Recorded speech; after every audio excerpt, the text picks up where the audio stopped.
I'm Andrew Dow. Updates on the mountain fire incident.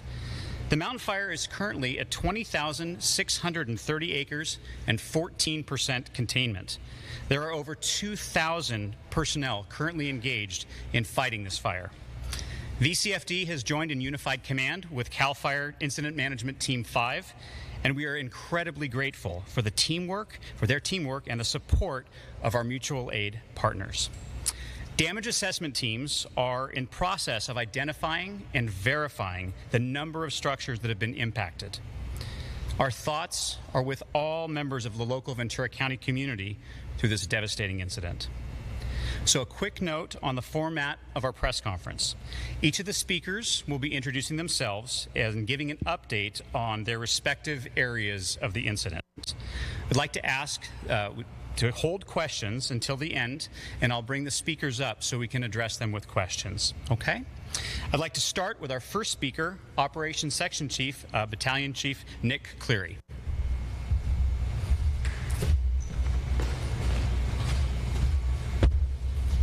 All right, good evening.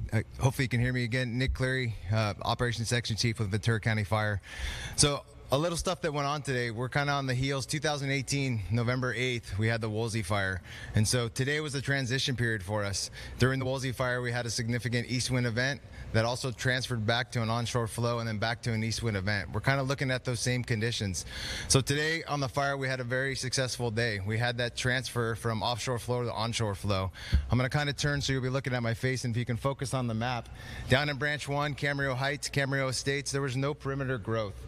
Crews continue to work on perimeter control. Perimeter control has been kind of difficult because basically when you normally have a fire line kind of going direct with hand line tools and hose is not, feasible in some of the areas in the Camarillo Estates just due to it being driveways, orchards, open brush fields, houses. So the crews and hand crews are picking between all those different areas trying to connect the dots to make sure that perimeter is not going to grow.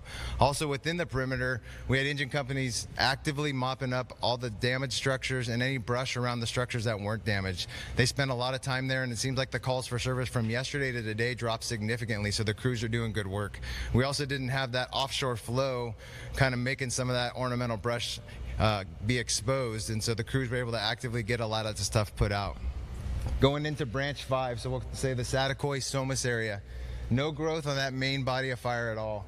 Crews continue to actively patrol and mop up in Division Gulf, Delta, and Alpha. I told you guys yesterday that Alpha and Zulu on that eastern edge was going to be our biggest pressure point for today when we had that return of onshore flow.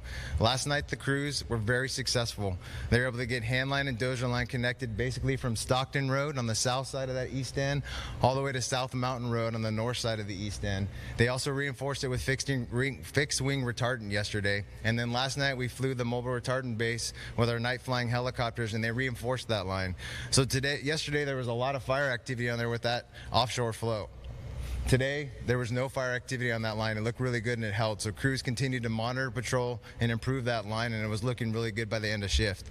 The only activity, we have a small orchard, if you see drop point 6 just above the Division Alpha, that has a bunch of mulch piles. That was the only copters we flew today, was kind of helping open up some of those mulch piles, get some water in there and kind of mop that up so it's not going to affect any houses or any of the orchards in the area. As we work around South Mountain Road from the east side on the north side of the fire, Zulu, Whiskey, and Papa, the only activity we had was a little bit down by the Todd Road Jail, if you guys are familiar with it, in the Santa Clara River bottom. We did have a spot fire there yesterday. They have hose lines and crews engaged in there, and they're still working that, but when I was leaving the line today, there's some significant smoke coming out of there, just white smoke. It's all line, but crews need to continue to mop that up and be vigilant with it. The plan for tonight is to continue to, again, connecting the dots. We need to keep using these resources with this advantageous weather that we're having to get in there and make sure we're mopping everything up as 100% as we can, so we're not going to have any secondary starts. There's tons of islands of fuel. This fire burned, you can see how we call it fingery. There's tons of fingers that came down. So as that fire pushed through with that east wind, there's a lot of unburned islands of fuel. And so it's important for those crews to get in there, engage those fuels, cut those fuels out, mop them up 100%, and that's what they've been doing for the last 48 hours. We are expecting a transition of a possible another moderate northeast wind event coming in next week, and so we really want to make sure that this perimeter and all the interior islands of unburned fuel are secure. That's the update. I appreciate it. Have a good night.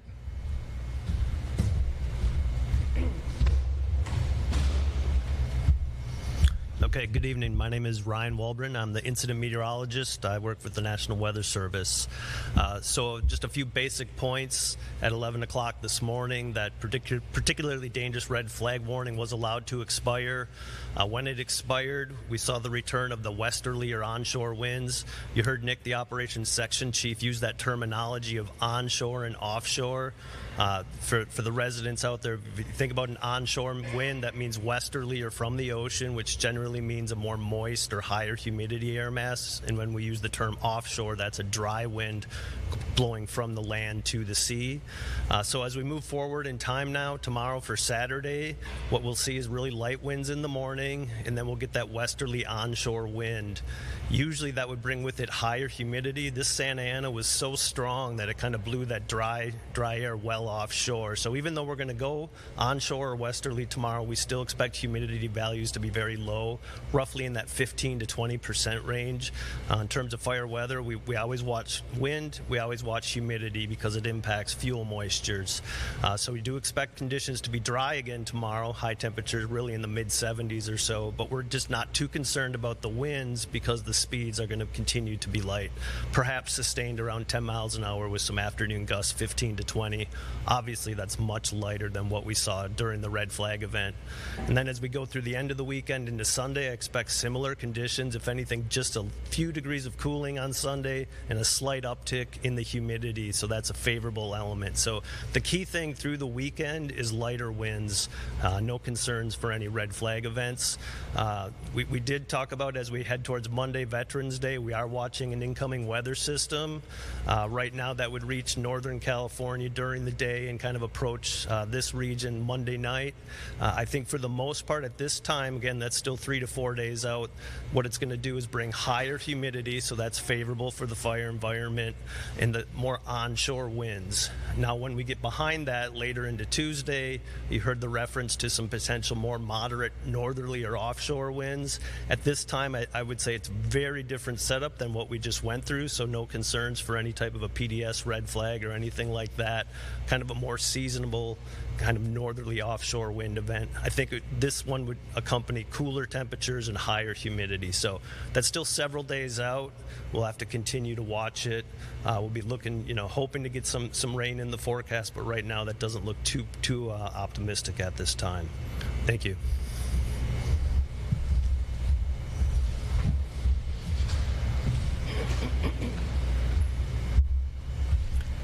Good evening, everyone. My name is Gene Potke. I'm one of the damage inspection managers for the mountain incident.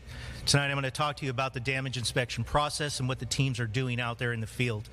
Our teams work in pairs, and their goal is to visit every property that is within the fire footprint and 300 feet outside of the fire perimeter to inspect every building for damage caused by the fire. So they will be collecting structures that are destroyed, damaged, and not damaged. And that involves doing a full 360-degree walk around every structure to look for that damage. That includes collecting features about the structure, whether it's roof features, window features. They also are taking a picture of the structure that'll be attached to that record. And then that data will then be filtered through myself and the other damage inspection managers that are here at the incident base to ensure that it's been validated and that it's correct before release. And that is our process. Thank you.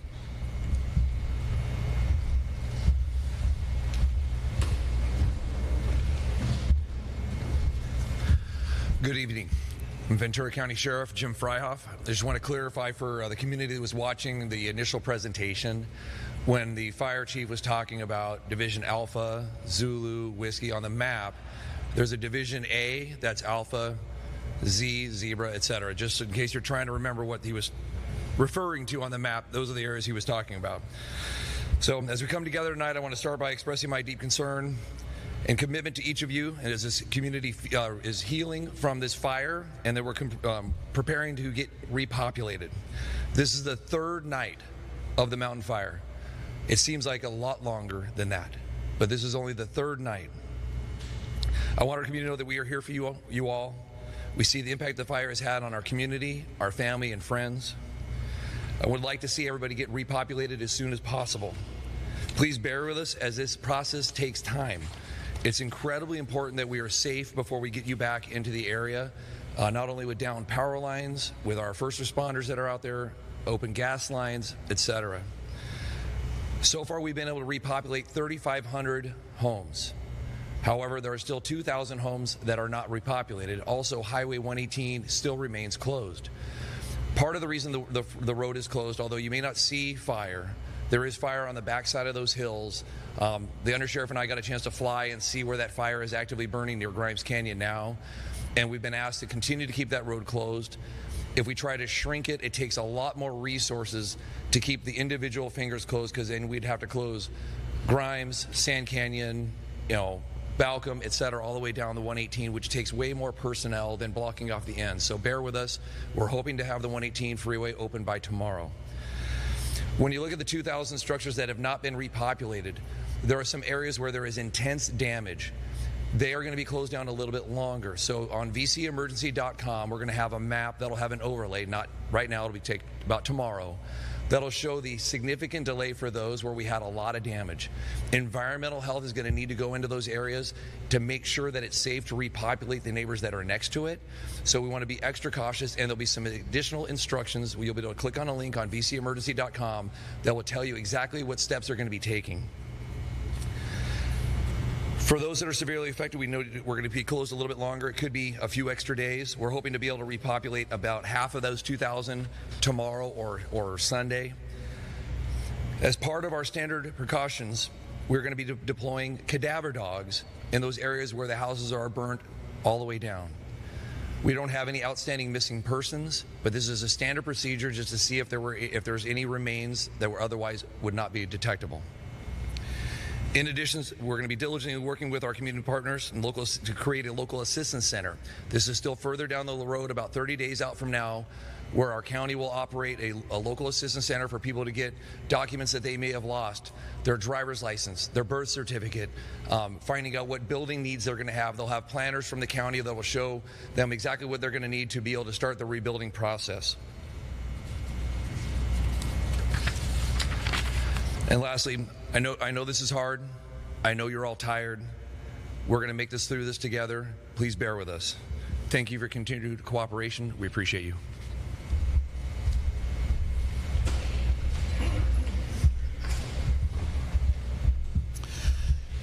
Good evening. My name is Barry Parker. I'm one of the Mountain Incident Commanders, along with my partner, Todd Hopkins from CAL FIRE. We definitely appreciate your patience. I know that the last few days have definitely been tremendously trying on this community, a very close-knit community that expects the highest from its local government and from its sheriff's department and from its fire department. But what I want to touch on for just a minute is the master mutual aid system that the fire service uses. We're able to get hundreds of firefighters on scene within an hour or two, and it really makes a difference. So we are tremendously happy that we now have a large contingency of firefighters that are on scene, but in those early phases, we really rely on relationships through the master mutual system. It's a lot of iron to put on the road when you have a few hundred fire trucks, water tenders, bulldozers, hand crews, and we expect them to respond immediately, rapidly to support our community. We know it's been tough. We still have a couple days ahead of us, but just understand that the public safety is our main priority. We are doing everything that we can to get people back to a sense of normalcy. We want to put the land back to the way it was. We want to support the rebuilding, the repopulation, but in order to do that, we need to be safe and we need to do it effectively by making sure the basics are there before people go back home: water, electricity, and power. So know that your fire departments are working extremely hard around the clock to make this happen. Thank you.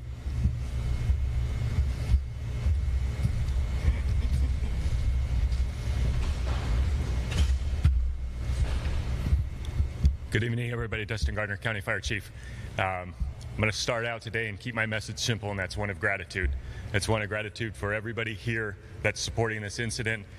Like the sheriff said, we're 3 days into this. If you think of what this looked like 48 hours ago, the first 24 hours of this was a significant extreme firefight. I am so grateful for the responders here the first day that were engaged in this, that brought this calm to where we're at today. For our partners that responded to help support this, for our team that's here to help run this, we've been able to bring calm. As you heard from the operations chief on the map, you saw the fire has laid down. We had no external or lateral movement today. That is fantastic. For our residents in the East County, you're going to see our wind shift, and one concern that brings is as the wind shifts, the smoke is going to shift. So you're going to start to see and smell smoke. Don't be alarmed. We feel comfortable with where the mountain incident is. The mountain fire, because of all the good work that's been done, is going to be within its footprint. So if you see smoke, if you smell smoke, you're going to see ash, it's okay. The winds are going to shift, the smoke is going to shift, and it's going to change. If you see fire, if you see a large building fire, obviously react and call 911, let us know. But just know drift smoke is going to happen. It's going to be in the valleys and it's going to move to the east, so don't be alarmed. Your crews did a fantastic job. Our mutual aid system worked. Our elected officials, our governor, everybody that was here to support the system is bringing resolve to the fire. So for that, I am grateful and want to say thank you.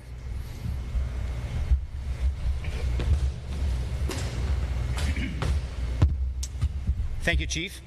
I'm now going to ask all of our members to come up on stage and be available for any questions that you have. Absolutely.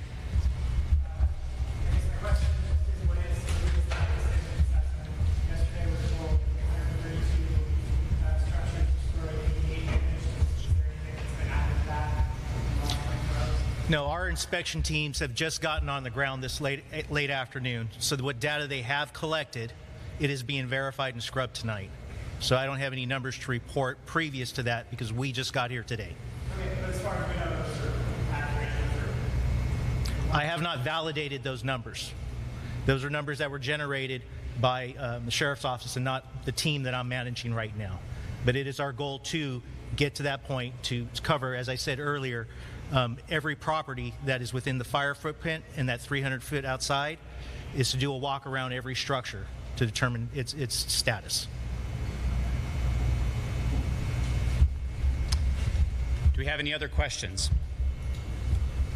I'm not sure if you touched on this or not, but we saw there was boil water and some water agencies saying you can't even consume water to get boil. Is anyone here able to comment on that and why that's the case? It's a great question. Thank you. We do not have anybody on our panel from the water agency. So what we have been doing is asking people to just refer to vcemergency.com for any updates. But unfortunately, we don't have anybody here that can speak to that question. Thank you. Other questions? They announced that the first meeting will probably be about 30 days from the meeting. Will be any meeting before that, interim meeting, 30-day meeting would be for how to get permits and all that stuff. Is there any other meeting planned before 30 days? Great question. Thank you. At this time, we do not have any other community meetings planned. If other community meetings are scheduled and planned, we will make sure to make those announcements. Thank you. Any other questions? Actually, I guess no one's here from the water agency. I have a water-related question. Yesterday, we were told there was a water pump that burned, and that was part of the reason there's a shortage of water pressure. Does anyone know any specifics about that? Who's, structure-wise, the water providers, where that is located? Okay, actually, I just wanted to clarify the question before, if I could go back, about the community meetings. So there will be community meetings offered through the Ventura County Sheriff's Department, and they are, from what I'm understanding, we are going to have a community meeting where people will be able to get information from us, which will help them go in a certain direction. And I know that that's being put together by the CAL FIRE Incident Management Team. So we are moving in that direction to make sure that when we are setting up for the POP, that people know where to go and who to talk to. We want to streamline the process and make it easier.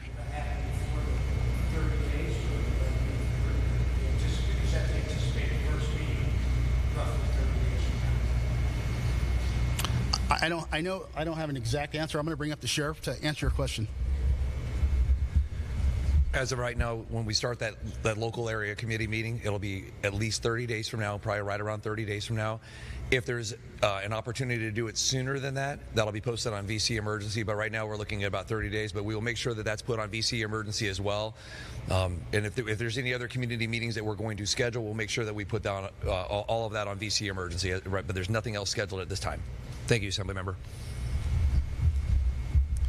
Okay, to come back to the second question about water usage. So understand in the fire service, we plan on heavy water usage, sometimes by the public, sometimes by damage. So with that being said, we bring in water tenders that hold upwards of 4,000 gallons apiece. We bring in as much water to the fight as we can. We use alternative methods to ship the water around the incident. So for firefighting purposes, we had adequate water. Thank you, Chief. Any other questions that we can answer for you?